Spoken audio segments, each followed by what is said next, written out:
नमस्कार, मी डॉक्टर निलेश साबळे. सन्माननीय राशी चक्रकार शरद उपाध्ये सर यांच्याशी मला खरं तर थेट संवाद साधता आला असता, कारण त्यांचाही नंबर माझ्याकडे आहे, माझाही फोन नंबर त्यांच्याकडे आहे. परंतु काल सोशल मीडियामधूनच त्यांना व्यक्त व्हायचं होतं. त्यामुळे जरी मी सोशल मीडिया फार वापरत नसलो तरी सुद्धा जो काही आहे थोडाफार आहे तो आज वापरण्याची वेळ आली. मला नेहमी वाटायचं की सोशल मीडियावर आपण फक्त मनोरंजनाचे व्हिडिओ पोस्ट करत जाऊयात, जेणेकरून आपलं जे काम आहे लोकांना हसवणं तेवढंच आपण करूयात. पण कधीतरी असाही एक व्हिडिओ इन्फॉर्मेटिव्ह किंवा जे काही खरं घडलं होतं त्याचा एखादा व्हिडिओ करावा लागेल असं खरं तर मला वाटलं नव्हतं. पण ठीक आहे, वेळ असते आणि त्यावेळी त्या गोष्टी कराव्या लागतात. सन्माननीय शरद उपाध्ये सर, तुमची आणि माझी 1 ते 2 वेळा भेट झाली होती. कशी तीही मी प्रेक्षकांना सांगणार आहे. तुम्ही माझ्यासाठी गुरुतुल्य आहात, होतात, पुढेही राहाल. परंतु काल सुरुवात जी तुमच्या पोस्टची आपण केलीत की डॉक्टर निलेश साबळे यांना झी मराठीनं डच्चू दिलं. मी खाली का बघतोय, मी मुद्दे काढून बोलतोय, उगाच वेग काहीतरी बोलत नाहीये म्हणून मी मुद्दे काढून बोलतोय. कारण उगाच माहिती न घेता एखादा पटकन व्हिडिओ बनवणं किंवा पटकन काहीतरी लिहिणं मला वाटतं ते जबाबदारीचं वाटत नाही माझ्यासारख्या माणसाला.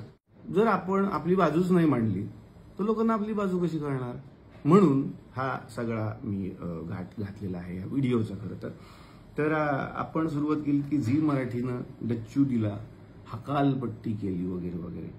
मला फक्त एक प्रश्न विचारायचा सर की तुम्हाला यातली पूर्ण माहिती आहे का, किंवा बाहेर सुद्धा मीडियामध्ये लिहिणाऱ्यांना काय ते लिहू शकतात. युट्यूबवरती बरेच जणांचे स्वयंघोषित पत्रकारांचेही चॅनल आहेत. जे कुठली मोठी मोठी चॅनल आहेत त्यांचा मी रिस्पेक्ट करतो, पण स्वयंघोषित जे कोणी पत्रकार मुलं असतात, मुलंच म्हणतो मी त्यांना, जे आपापलं एक चॅनल करतात आणि त्याच्यावरती डच्चू दिला, हकालपट्टी केली, या सगळ्यांना एक महत्वाची इन्फॉर्मेशन द्यायची आहे. कार्यक्रमाला मी नाही म्हटलोय. तुम्हाला कदाचित माहिती नसेल म्हणून म्हणतो की ही माहिती घ्यायला पाहिजे होती तुमच्यासारख्या एका मोठ्या गुरुतुल्य व्यक्तीनं. जेव्हा आपण एवढ्या मोठ्या सोशल मीडियाचा वापर करतो, सोशल मीडिया खूप मोठं नाव आहे, कारण तुम्हाला माझ्यापेक्षा जास्त लोक फॉलो करतात सर, आणि तुम्हाला मला तरी एक फॅन म्हणून फॉलो करतात, तुम्हाला गुरु म्हणून फॉलो करतात. त्यामुळे मला असं वाटतं की जबाबदारी खरं तर तुमची जास्त होती की आपण खरंच माहिती घेऊयात. झीमध्ये तुमच्याही ओळखी भरपूर आहेत, तुम्ही एक फोन करून विचारू शकला असतात की काय झालंय, निलेश साबळे या कार्यक्रमात का नाहीये. झी मराठीत सर अनेक लोक तुम्हालाही मानतात, त्यामुळे तुम्ही एखाद्या झी मराठीत फोन करून विचारायला पाहिजे होतं, माहिती घ्यायला पाहिजे होती की गेले जवळपास 6 महिने झी मराठीच्या अधिकृत व्यक्ती जे त्या हेड पदावरती आहेत त्यांनी मला अनेक वेळा फोन केले होते. मी नाव घेऊन बोलू शकतो. सन्माननीय रोहन राणे जे नॉन फिक्शन हेड होते, ज्यांनी मला 6 महिन्यात अनेक वेळा फोन केले होते की आपण चला हवं सुरू करतोय, तुमच्याशिवाय डॉक्टर तो होणार नाही, एकदा आपण मीटिंग करायला पाहिजे. म्हटलं आपण मीटिंग नक्कीच करूया. तदनंतर अगदीच 1-1.25 महिन्यापूर्वी माझी सविस्तर 2 तासांची झी मराठी बरोबर मीटिंग झाली आहे त्यांच्या चॅनलला, वरळीच्या ऑफिसला. ज्यावेळेला त्यांनी मला सांगितलं होतं की आपण कार्यक्रम करतोय आणि कशा पद्धतीनं करता येईल याविषयी एकदा बोलूया. माझ्या काही अडचणी होत्या, मी जो एक सिनेमा करतोय त्यात मी सध्या अडकलोय, त्याचं शूटिंग अजून 1.5 महिना चालणार आहे, त्यामुळे त्या तारखा न जुळल्यामुळे आणि अनेक वेगवेगळी कारणं असल्यामुळे सध्या या कार्यक्रमातून माघार घ्यायची मी त्यांना रिक्वेस्ट केली की मला माघार घेऊ द्या.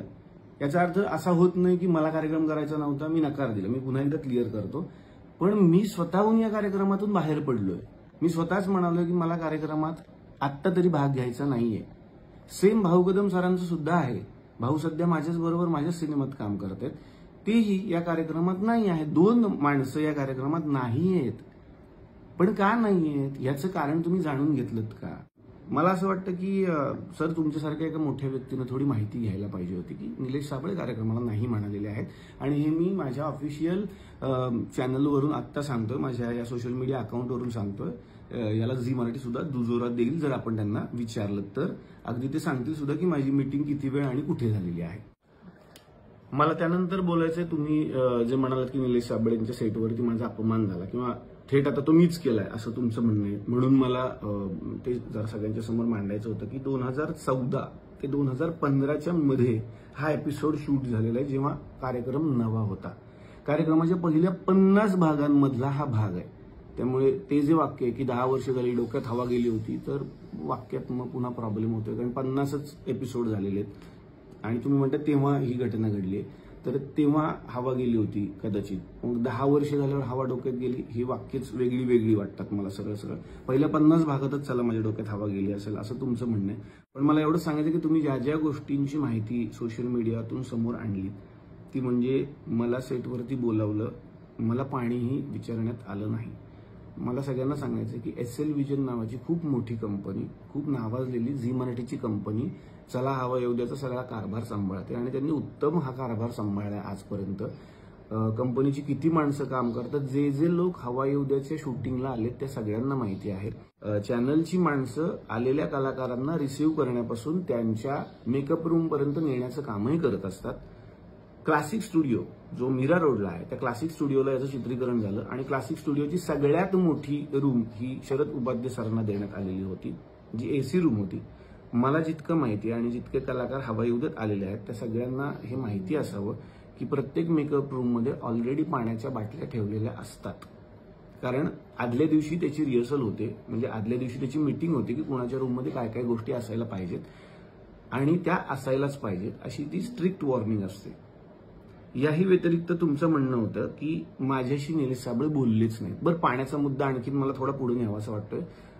पाणी विचारलं नाही ही खरंच माझी जबाबदारी असेल का असं मला अजूनही प्रश्न पडलेला आहे. कारण मी स्टेजवरती होतो, तुम्हाला जसं आठवतंय मी रिहर्सल करत होतो आणि आपण सर आपल्या रूममध्ये होतात. माझी रिहर्सल उरकून मी प्रत्येक कलाकाराच्या रूममध्ये गेलो, त्यावेळी तुम्हाला पाणी नाही मिळालंय. ह्याला मी जबाबदार आहे का मला अजून कळत नाही. मी ब्लँक आहे गेले 3-4 तास की मी जर स्टेजवर आहे आणि सरांना खाली पाणी नाही मिळालंय, ज्याचा निर्माता मी नाहीच आहे, त्या शोचा ज्याचा शोचा निर्माताच मी नाहीये. बरं, त्या निर्मिती संस्थेला मी दोष देतोय का तर नाही, त्यांची कामाची पद्धतही मी तुम्हाला सांगितली. तरीही पाणी न देणं हा अपमान मी कसा केला मला माहिती नाही. त्यानंतर दुसरा एक मुद्दा आहे, तुम्ही म्हणताय की स्टेजवरती जाताना निलेश साबळेंनी मला स्माईलही नाही दिली. हे एक वाक्य आपण धरूयात. आणि दुसरं वाक्य तुम्ही बोलताय की सगळ्या कलाकारांच्या रूममध्ये निलेश साबळे जात होते, त्यांच्याशी ते गप्पा मारत होते आणि शेवटी 4 वाजता माझ्याकडे आले. 4 वाजता मी तुमच्याकडे आलोय तुमच्या म्हणण्याप्रमाणे, म्हणजे तुमचा माझा काहीतरी तुमच्या रूममध्ये संवाद झालाय. जेवढं मला आठवतं, आणि हे काही उगाच मोठेपणा म्हणून मी सांगत नाही, अनेक कलाकारांना माहिती आहे माझ्यापेक्षा जेवढे लोक मोठे असतात त्या सगळ्यांच्या पाया पडूनच मी त्या रूममध्ये एंट्री करतो. अनेक मोठमोठी मंडळी आहेत, मी पाया पडल्याशिवाय त्यांच्या रूममध्ये जात नाही. तसंच तुमच्याही बद्दल झालं, ज्याला साक्षीदार वैजयंती आपटे मॅडम आहेत आणि केशव पेडणेकर हे जेव्हा चॅनलकडून हा शो सांभाळायचे ते सुद्धा याला साक्षीदार आहेत. आम्ही तुमच्या रूममध्ये आलो, मी तुमच्या पाया पडलो, तुम्ही मला आशीर्वाद दिले, तुम्ही माझं खूप कौतुकही केलं, मला सांगितलं की कार्यक्रम अजून पुढे चालू आहेत. मग आपण संवाद साधला की आज अशा अशा पद्धतीनं हा एपिसोड होणार आहे, ही प्रहसनं आम्ही तुमच्यासमोर सादर करणार आहोत, अशा आपण गप्पा करणार आहोत. आता हा झाला एक मुद्दा 4 वाजताचा. तदनंतर मी स्टेजवरती गेलोय आणि आपण सगळे स्टेजवरती जातो नॉर्मलीच, आधी ठरतं काय काय करणार. जर मी स्टेजवरती गेलो, आता स्टेजवरती जाताना मी कुठली स्माईल देणं अपेक्षित आहे मला अजूनही कळलेलंच नाही, जर आपला संवाद ऑलरेडी झालाय सर. याच्याही पेक्षा वेगळी गोष्ट, आदल्याच दिवशी तुमचा माझा आणि केशव पेडणेकर यांचा एक कॉल झाला होता सर. आदल्याच दिवशी रिहर्सल होती आमची, तुम्हाला आठवत असेल, संध्याकाळी 5 ते 6च्या मध्ये अर्ध्या तासाचा कॉल येतो, ज्याच्यामध्ये तुम्ही म्हणालात की मला जरा कलाकारांचे स्वभाव जाणून घ्यायचे आणि मी कलाकारांच्या राशी सांगणार आहे, त्याविषयी मी असं बोलणार आहे, तुम्हाला काही ऍड ऑन करायचंय का साबळे, तुम्ही मला एखादी गंमत सांगू शकता स्टेजवरती. हा एक खूप हसत खेळत आपला संवाद झाला होता, ज्यात तुम्ही काही मला जोक्स पण सांगितले होते. मी पण सांगितलं की भाऊ कदम यांच्याविषयी तुम्ही जरा गंमत करा, अमुक कलाकाराविषयी ही गंमत तुम्ही सांगू शकता. हा एक हसत खेळत संवाद आदल्या दिवशी 1 तासाचा झालाय की आपला, म्हणजे आपली अजिबातच ओळख नव्हती असंही नव्हतं आणि खरंच झालाय हा संवाद, तुम्हाला आठवतही असेल. तदनंतर तुम्ही म्हणताय की माझ्या रूममध्ये आलेच नाहीत, शेवटी 4 वाजता आलेत, इतर कलाकारांच्या रूममध्ये गप्पा मारत बसले होते. तर इतर कलाकार त्यांच्याबरोबर कोण होते हेही मला सोशल मीडियात सांगायचंय. इतर कलाकार म्हणजे त्या एपिसोडमध्ये होते मंगल गाणी दंगल गाणी मेरी आवाज सुनो, आवाज की दुनिया याचे संस्थापक आणि खूप मोठे व्यक्तिमत्व अशोक खांडे सर, आणि दुसऱ्या रूममध्ये होते बोलक्या बाहुलीकार रामदास पाध्ये सर. मी यांच्या रूममध्ये गेलो होतो आणि मी गप्पा नव्हतो मारत, कारण साधारणपणे त्यांचं वय आणि माझं वय याच्यात खूप फरक आहे.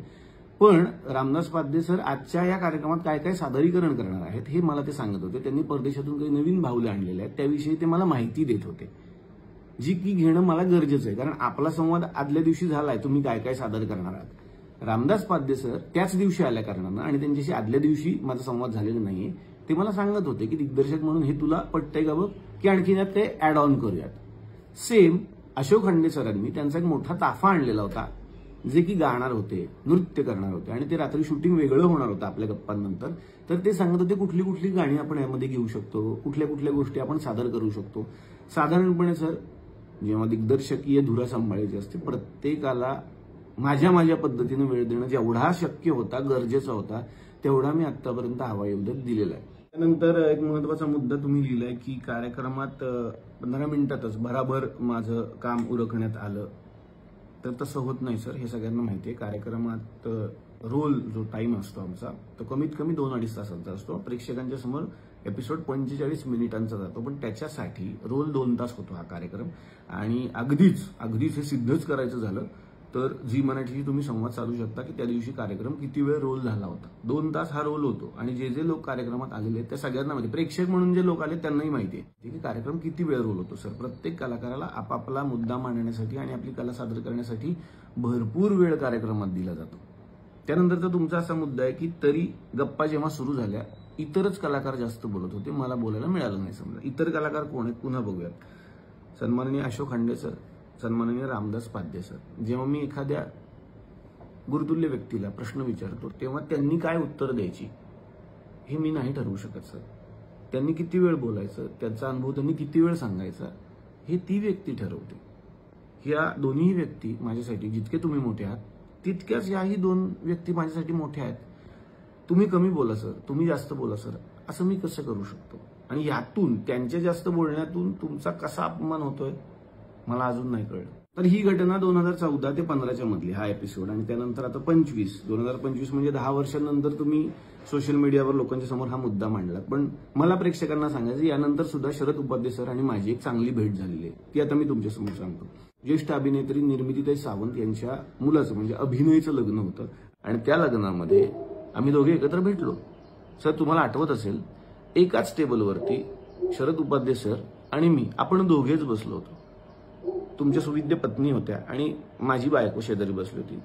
आपण चौघं त्या टेबलवरती बसलो, बाकी कोणी नव्हतं. एक राऊंड टेबल होता आणि जवळपास 2 ते 2.5 तास आपण जेवण केलं, आपण सगळ्या गप्पा मारल्या.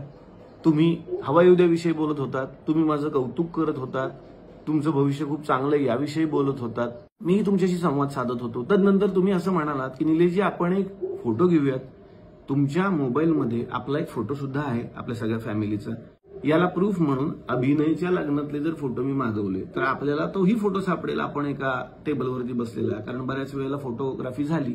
आणखीन प्रूफ म्हणून निर्मितीताई सावंत स्वतः त्या टेबलपर्यंत आल्या होत्या आणि त्यांनी विचारलं होतं तुमचं जेवण व्यवस्थित चाललंय का वगैरे वगैरे. मला असं वाटतं की ह्या सगळ्या गोष्टी ज्या घडून गेल्यात ह्या आता आपण लोकांच्या समोर मांडण्याच्या, पण ती वेळ आता आली म्हणून मला त्या गोष्टी मांडायच्या होत्या. माझा प्रश्न एवढा, जर 2.5 तास आपण दोघे एकत्र संवाद साधत होतो 2017ला, तर तेव्हा तुम्ही हा मुद्दा का मांडला नाहीत की निलेशजी 2015च्या कार्यक्रमात मी तुमच्याकडे आलो होतो, अशा घटना घडल्या, मला तुमचा राग आलाय किंवा मला वाईट वाटलं, मी तुमची माफी मागितली असती त्या क्षणाला.